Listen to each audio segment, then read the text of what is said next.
ketika wakil Cimanggis ketemu saya minta pembekalan, saya terkira-kira tumben-tumbenan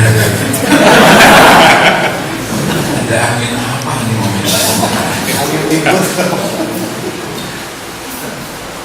Tapi karena seumur kan tidak pernah ada pembekalan kan.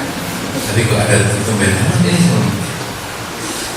Tetapi yang jelas bahwa tentu karena hal ini perlu bagaimana kita mengelola ladang Tuhan, bukan ladangku, bukan ladang Bapak Ibu, tetapi ladangnya Tuhan. Pembekalan perlu karena tidak setiap orang tahu kelompok atau komunitas gereja yang ada di lingkungan wilayah itu mau diarahkan kemana.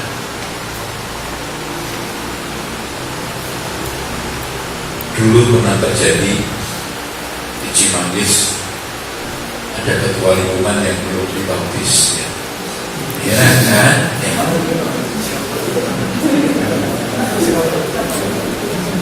Pokoknya cari sendiri.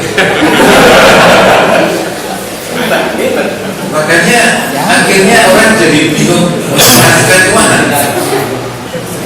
mau diarahkan kemana, kalau ketuanya juga belum dibaptis. Tetapi saya tidak mengakhirkan mereka, pelan-pelan, dan malahan memang sekarang sudah dibaptis ya. Gara-gara salah tetapi malah dibaptis ya. Termasuk juga adalah pengurus lingkungan, syaratnya adalah sudah dibaptis, menikah yang resmi supaya bisa ngomong, kalau nggak bisa ngomong. Dan juga yang mau mendengarkan panggilan Tuhan yang dikatakan Pak Paman tadi, bahwa Bapak Ibu dipanggil oleh Tuhan pertama-tama bukan untuk melayani, tetapi untuk memberikan penghayatan hidup atas iman yang Bapak Ibu miliki. Menjadi pengurus lingkungan itu adalah sarana penghayatan iman. Salah satunya melayani.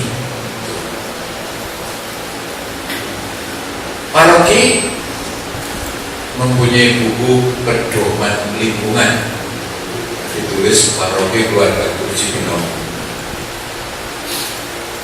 Ada yang belum pernah melihat buku ini?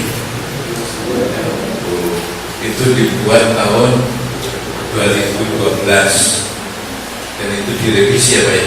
Tadinya 2000-an ya. 2000 sudah dibuat dan direvisi. Dan ini milik paroki itu berarti juga milik lingkungan. Kalau belum pernah melihat di ujung,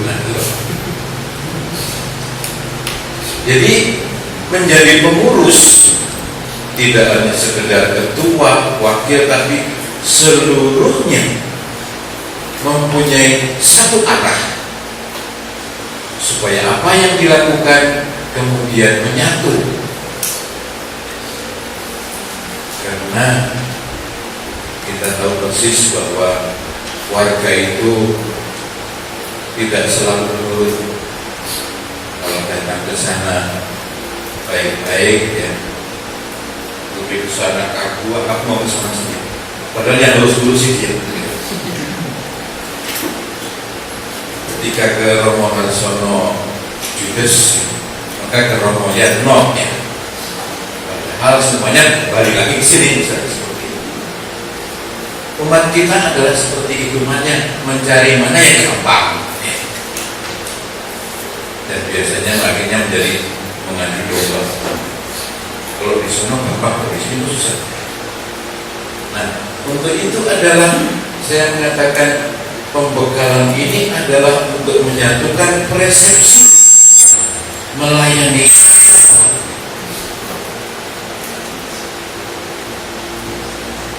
Kalau Bapak Ibu ingat, mungkin itu belum dilantik bagi pengurus Paulus yang dulu pernah dilantik. Setiap surat keputusan pelantikan itu ada visi dan misi. Lingkungan ini akan aku bawa kemana? Kalau enggak nanti dibaca lagi pasti ada visi misi. Dan pedoman lingkungan ini tujuannya adalah untuk supaya kita tidak terlepas atau tidak keluar rel dari visi misi itu. Karena ini gereja Katolik, maka visi misinya yang utama adalah Kristus, Paus, para uskup, paroki, dan lingkungan wilayah. Tidak pernah kita menyimpang dari Paus, juga tidak pernah menyimpang dari uskup. Makin dijabarkan, makin kita renungkan mana yang dapat kita lakukan di dalam komunitas kita. Karena kadang-kadang visi-misi yang saya cantumkan di dalam SK itu tidak terbaca atau tidak dibaca, maka saya mulai menjabarkan dengan hal yang sangat sederhana, yaitu di dalam doa pembangunan. Namanya doa untuk pembangunan gereja keluarga kudus Cibinong dan keluarga. Di dalam doa mungkin orang hanya berprasangka karena ada kaitannya dengan pembangunan. Tetapi kalau Bapak Ibu perhatikan sungguh-sungguh, apa yang ada di dalam doa itu adalah merupakan visi misi paroki ini. Kita lihat sini ya.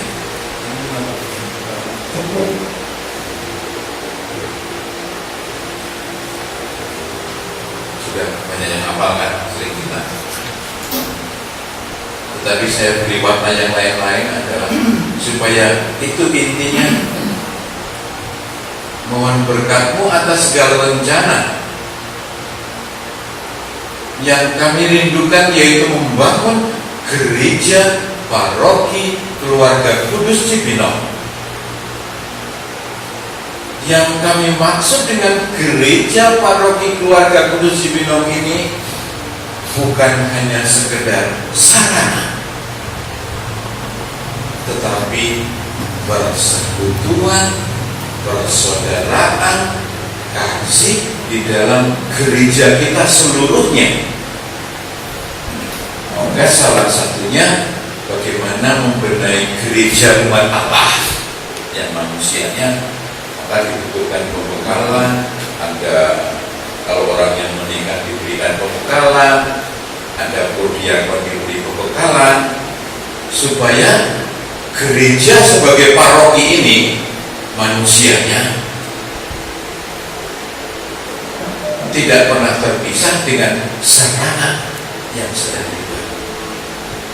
Apa artinya kita mempunyai gereja mentereng, makro-makro, tetapi orang-orangnya ribut, yang jelas. Jadi dalam doa ini adalah tujuan utama adalah gereja paroki, yang berarti adalah orang-orang yang ada di paroki itu.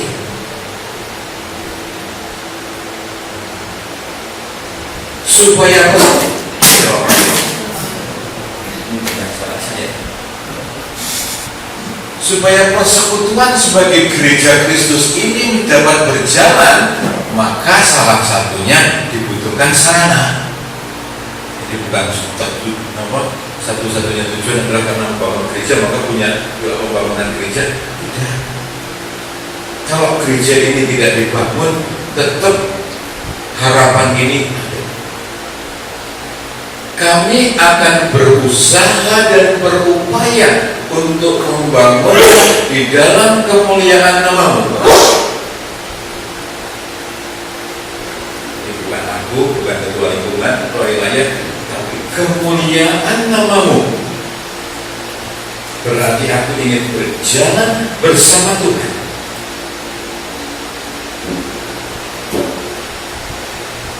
berusaha dan berupaya yang akhirnya diberkati Tuhan. Tetapi semuanya bukan untuk kesombongan, tetapi untuk kemuliaan